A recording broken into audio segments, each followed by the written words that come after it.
I'll get her good and scared, and then Fear Factor will realise how amazing and creative of a host I am.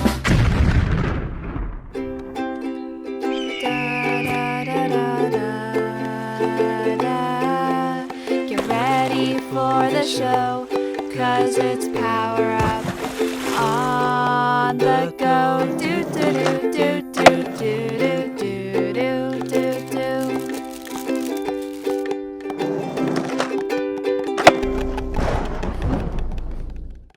Good morning, Fear Factor fans. I would like to welcome you to the final episode of Fear Factor, in which the contestants will participate in the most fearsome, horrifying challenge yet. Let's see how our contestants are feeling as they wait to find out what their challenge is. Well, I'm feeling pretty good, Haggis. And I think I figured out what the challenge is. Your locks are curly, nice and brown. I hope next week won't make you frown. You weren't talking about combination locks like I thought at first. You're talking about my hair. My brown curly locks of hair. Hey, you figured it out, lassie. I always knew you were a smart one. So, what's the deal? I have to get my hair styled however you decide? Well, yes. Isn't that scary? I mean, not really. What? But, lassie, I could tell the hairdresser to do anything to your hair. Anything. Aren't you, a wee bit scared? Well, I've been learning lots the past few weeks about how I can depend on God and get courage from Him, so nope, I'm not that scared. Well, you talk a big game, lassie. But let's see what happens when you're sitting in the chair. Go on in, lassie. Good luck. Okay, let's go in. Hello! I'm Tina. I'll be doing your hair today. Okay, great. Nice to meet you.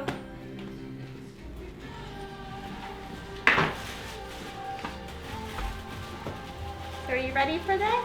I guess so. Well, what's that, Haggis? Okay, let's see how it goes. Boy, I can't wait to see the look on her face when she sees what she's getting. What's that? She's done. Alright, let's see it. Let's see it. Ha! Oh, lassie, you look ridiculous. Not bad. Not that bad. Oi, well, let's see how you like this. What's that? Oh, I'm sorry, Ameris, for what I'm gonna have to do.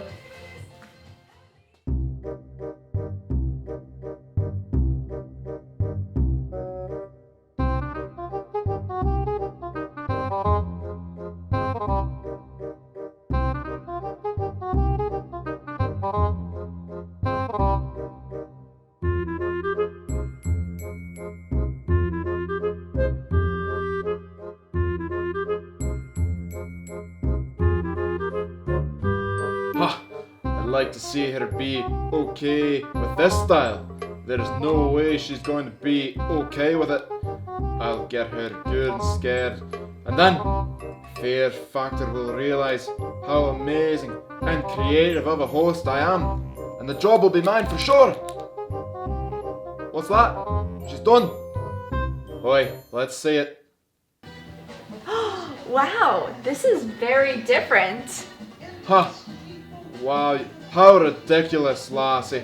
Aren't you so upset that I made you do that? Aren't you so upset? I actually kind of like it. What? You know, it wouldn't be my first choice, but I still really like it. Not that bad. Thanks, Tina. No problem. No. Wait, we can't end like this. You weren't scared enough. I know you're just faking it. I won't impress the judges this way. Lassie, you need to sign up for another 3 episodes, at least. I don't think so, Haggis. 3 episodes is all you're getting out of me. Well, maybe I'll just get you to sign another reference form. You know what, Haggis? I've had it. We're gonna have to have a chat on the life choices you're making. I'll see you on set.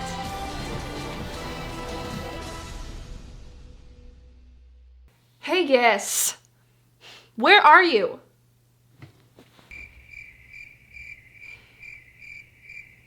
Haggis, I know you're here. Come on. Let's have a chat.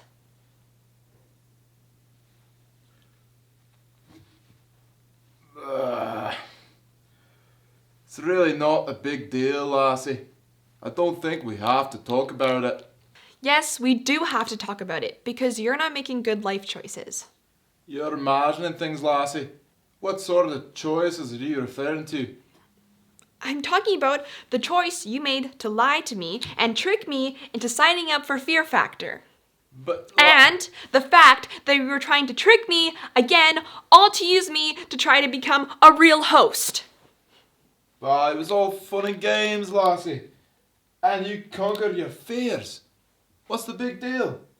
Big deal? The big deal, Haggis, is that you are making poor choices. And there are always consequences to making poor choices, even if we don't see them right away. What do you mean, lassie? I don't see any bad things happening because I told you a wee little teensy lie. Well, maybe you don't realize it yet, but there's always consequences for the bad things we do. They don't just go away on their own. Let's go to Zap to learn more. Good morning, kids! Welcome back to my lab! Today, we're going to do a zip-zany experiment. But first, I'll need my favorite helper. Oh, helping hands! Good to see you, helping hands. Say, have you ever heard of erasable pens before? You have? And you use them to write secret messages to your friends? Cool! Well, today we're going to be using erasable pens to understand how there are always consequences when we make bad choices. Let's say you make a bad choice and decide to cheat on a test at school.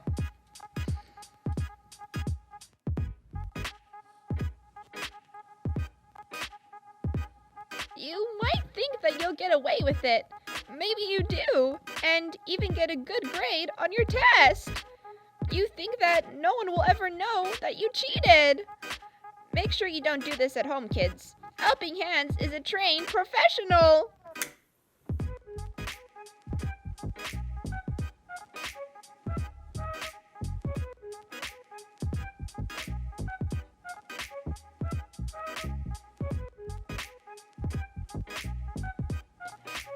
Wow, look at that. It disappeared. But wait a second. Is it really gone? Let's see what happens when we make the paper cold.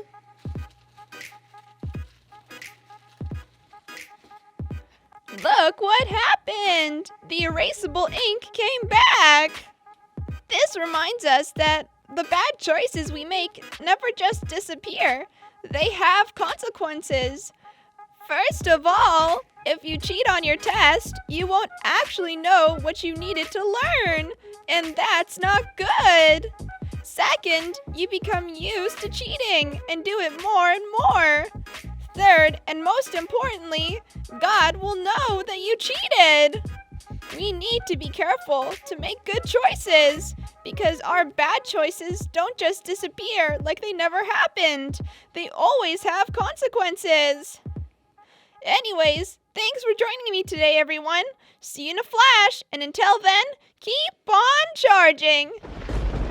Just like how the erasable pen disappeared with heat, we might think that our bad choices might disappear too. But just like how we saw the pen come back with the cold ice cubes, our bad choices never really disappear. There are always consequences to our actions. Like what, lassie? Well, for one thing, you lost my trust. I don't trust you to tell the truth to me anymore. You don't, lassie? You lied to me once. How do I know you won't lie to me again? I'm really sorry, lassie. You also made God sad when you lied. He wants you to obey him and to tell the truth, but he's disappointed when you lie. You mean God himself is upset with me? Yeah, when we make bad choices or sin, God is upset with us. Oi, I didn't mean to hurt you. Or God, lassie. I thought it was just a harmless little trick. That's why it's so important that we make good choices, Haggis, so we don't hurt others. Oh, lassie. I'm a failure. Haggis, you're not a failure, you just made some bad choices. But now you don't trust me, and God is upset with me too. He probably doesn't want anything to do with me. Well, no, Haggis, listen, that's where you're wrong. God uses people all the time, even when they've made bad choices. In fact, our Bible story today is about a judge named Samson who made a lot of bad choices, but God still used him in a big way. Hello everyone, I'm Urchin. And I'm Chinchilla, and together we are the Double Chins. Have any of you guys heard of Samson before? Well, before he was born, God sent an angel to Samson's parents and told them that God had chosen their son for a special job. The angel told them that Samson was to never cut his hair, drink wine, or touch unclean animals. God would give Samson amazing strength. However, he did not look super strong. Samson was your average Joe, but you would never know he was super strong. The Philistine rulers did not like Samson and wanted to kill him, so they made a plan. Samson loved a Philistine woman named Delilah, who did not love God. The Philistine rulers went up to Delilah and said, Hey there, Delilah, what's it like in New York City? Hey, no, that's the wrong thing. Oh. They actually asked Delilah to find a secret to Samson's strength so they could capture him. Delilah did not really love Samson back and agreed to find the secret. So one night, she asked Samson how he was so strong and how he could be captured. Samson lied to her and said if someone tied him up with 7 bowstrings, his super strength would be gone. So Delilah told the Philistines, and they gave her 7 new bowstrings so she could tie him up. But Samson broke the bowstrings like it was nothing. So later, Delilah asked Samson again the secret to his strength. She was annoyed because he lied to her the first time. Samson told her that if he was tied with new ropes that had never been used before, he would become weak and could be captured. So Delilah got brand new ropes and tied Samson up and said, "The Philistines are coming." Samson snapped the ropes as if they were nothing, just like the previous time. Delilah was determined to not give up. She begged him a 3rd time to tell her the secret to his strength. Samson lied to her again and told her that if she wove the 7 braids of his hair into a fabric loom and tightened it, he would lose his strength. While Samson was sleeping, she wove the 7 braids and tightened them with the pin. She said, "The Philistines are here, Samson." But he woke up and went away with the loom hanging in his hair. Delilah was very irritated with Samson and demanded she tell him. She said her lies told her he didn't love her. Samson then told her the truth, and that if he were to cut his hair, he would lose his strength. And so one night, while he was sleeping in her lap, she had someone come and cut his hair. Then, for a 4th time, she said, "Samson, the Philistines are here." Samson tried to get away, but he could not, as losing his hair meant he lost all his strength. Now that the Philistines had him, they blinded him and made him a slave. The Philistines were glad they got Samson and brought him out in front of everyone and made fun of him. But God had not forgotten about Samson. Even though he made wrong choices, God still loved him. And one day when Samson was outside, he leaned up against a pillar and asked God to give him strength one more time so he could destroy the Philistines like God wanted him to do all along. Samson stood between 2 pillars, and God gave him all his strength back one last time. He pushed on the pillars and the entire building collapsed, killing himself as well as all the Philistine leaders. So even though Samson did not keep his promise with God, God gave Samson a second chance when he was ready. And Samson used his God-given gifts to fulfill God's plan for him. Isn't that a neat story? Yeah, one of my favorites for sure. Well, we'll see you all later. Don't forget to chin up and turn your frowns upside down. Samson made a lot of poor choices. First, he married someone who he shouldn't have. Then he lied a lot of times, and then he gave away the secret of his strength. Oi, he did make a lot of bad choices. Even more than me, eh? Yeah, he did.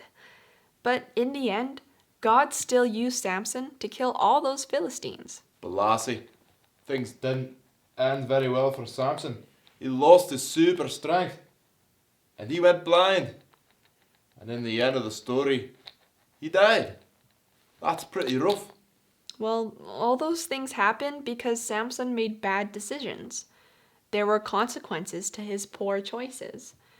Can you imagine how things might have turned out if Samson made good choices?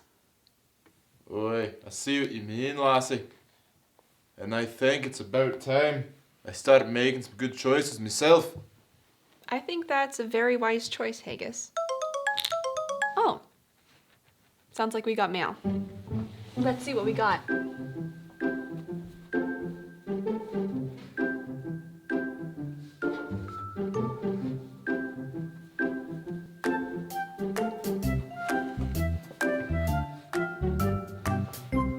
Dear Miss Ameris, I know we're supposed to make good choices, but sometimes the bad choices seem so much better.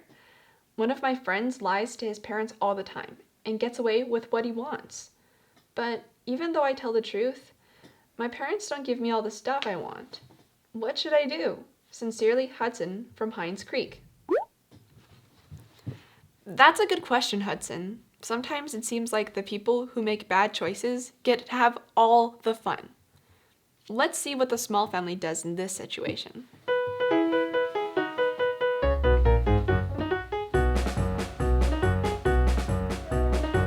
I just don't understand, Maria.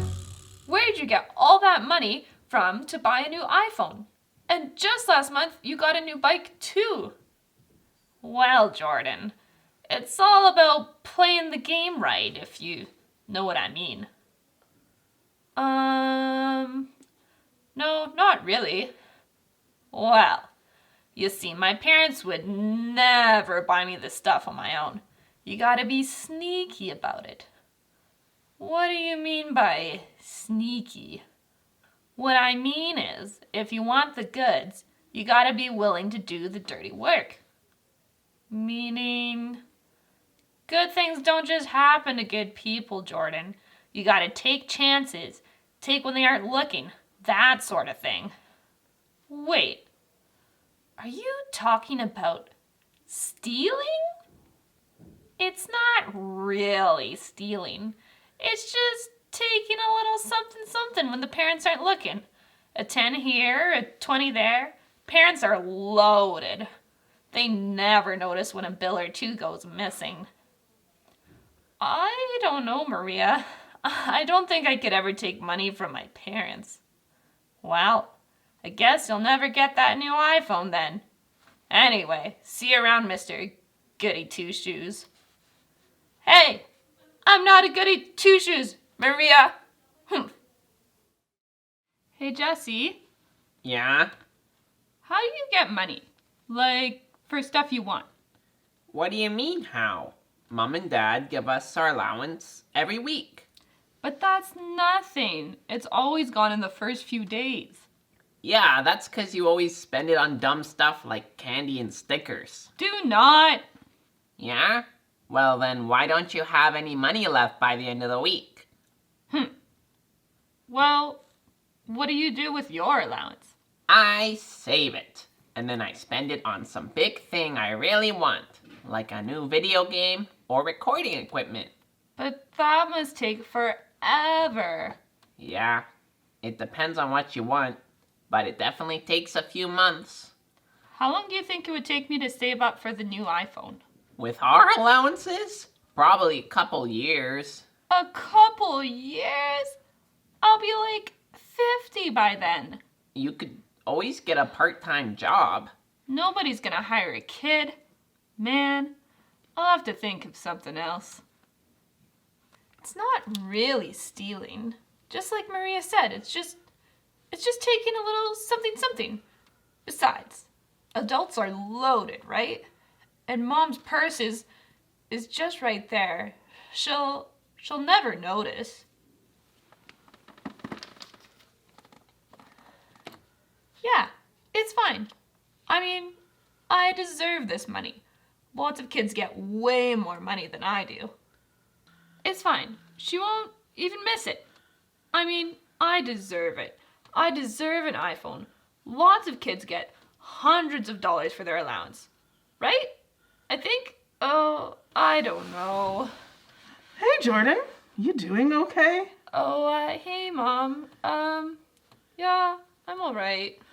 Jordan, have I told you how much I love you lately? I love you all the way to the moon and back. Stop it.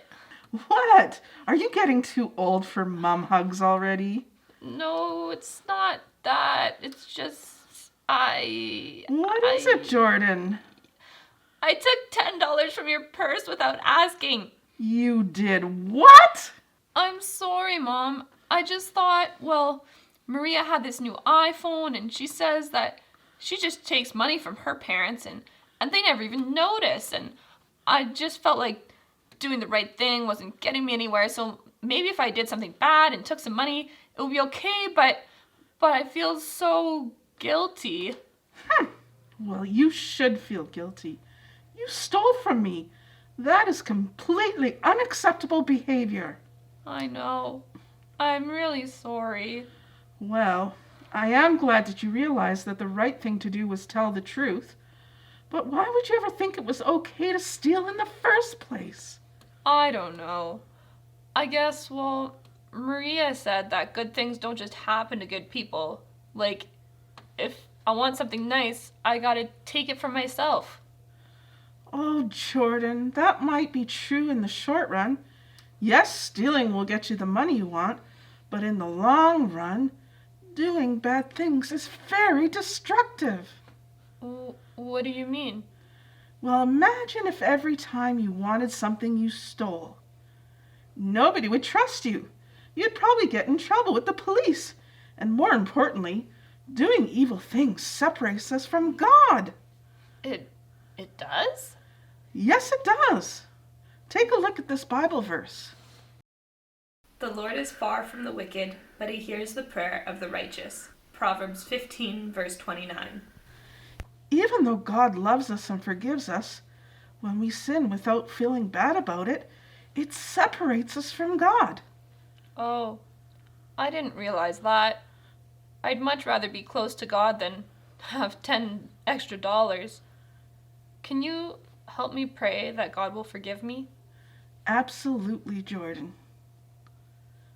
I'm glad Jordan realized just how important it is to make good choices. Making good choices brings us closer to God, but making bad choices brings us further away from Him. But we can always trust God to forgive us when we repent, and to make good things out of the bad choices we make. Just like how God still used Samson even when he made bad choices.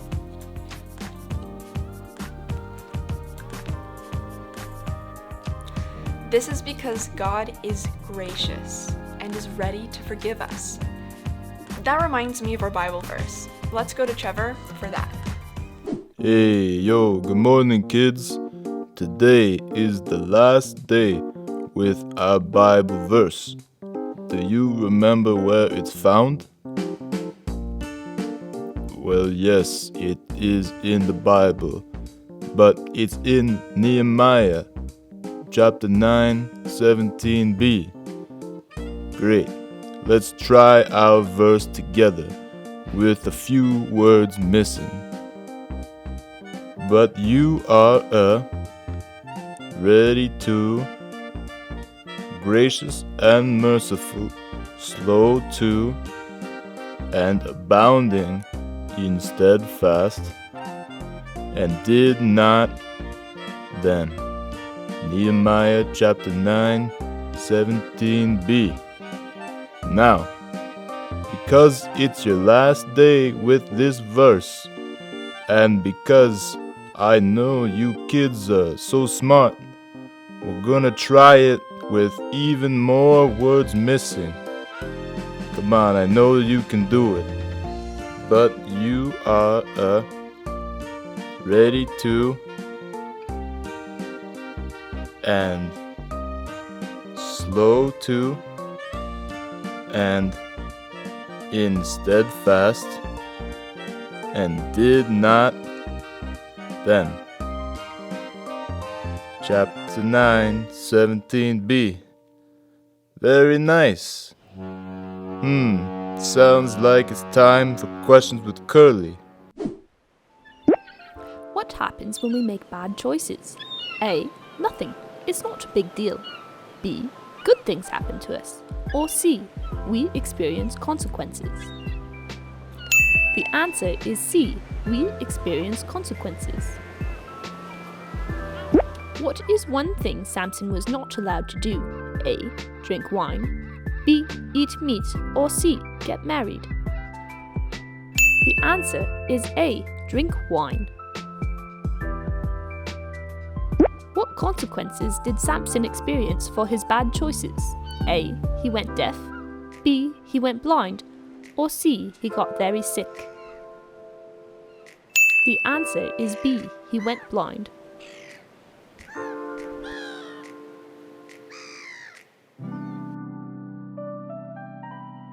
Well, everyone, it was great to see you all today. More mail. That's weird.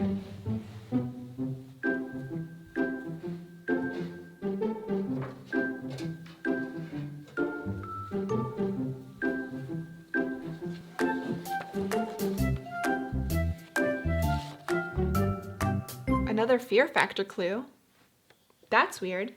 Oh, it's for you, Haggis. Oh, oi, Lassie, let me see. Dear Haggis the Horrible, thank you for your fear factor application. However, we regret to inform you that after much deliberation, we have decided to hire a different host. We hope that you will continue to support Fear Factor and count on your financial contribution. For details on how to donate, see below. Financial contribution? They turned me down and expect me to give them money? Huh! I'm sorry it didn't work out, Haggis. But I'm sure that God has something else planned for you. Aye, you're probably right, Lassie, as usual. Besides, now I have more time to bake Christmas cookies. Oh, that reminds me. This is our last PowerUp episode for the Christmas season. What? It is? Yes. Even I need a break sometimes, Haggis. Aye, I suppose that's true. Well, I hope you all have a wonderful Christmas season. And we'll see you next time on PowerUp on the Go. 1, 2, 3, 4. God can do anything, anything at all. God can do anything, anything at all. Nothing is too big for him and nothing is too small. 'Cause God can do anything, anything at all. Don't put him in a box, don't shove him in a corner. Don't you limit what he can do. Don't put him in a box, don't shove him in a corner. Don't you limit what he can do. God can do anything, anything at all. God can do anything, anything at all. Nothing is too big for him and nothing is too small. 'Cause God can do anything, anything at all. Don't put him in a box, don't shove him in a corner. Don't you limit what he can do. Don't put him in a box, don't shove him in a corner. Don't you limit what he can do. God can do anything, anything at all. God can do anything, anything at all. Nothing is too big for him and nothing is too small. 'Cause God can do anything, anything at all. Don't put him in a box, don't shove him in a corner. Don't you limit what he can do. Don't put him in a box, don't shove him in a corner. Don't you limit what he can do. God can do anything, anything at all. God can do anything, anything at all. Nothing is too big for him and nothing is too small. God can do anything, anything at all. Don't put him in a box, don't shove him in a corner. Don't you limit what he can do. Don't put him in a box, don't shove him in a corner. Don't you limit what he can do. Yeah!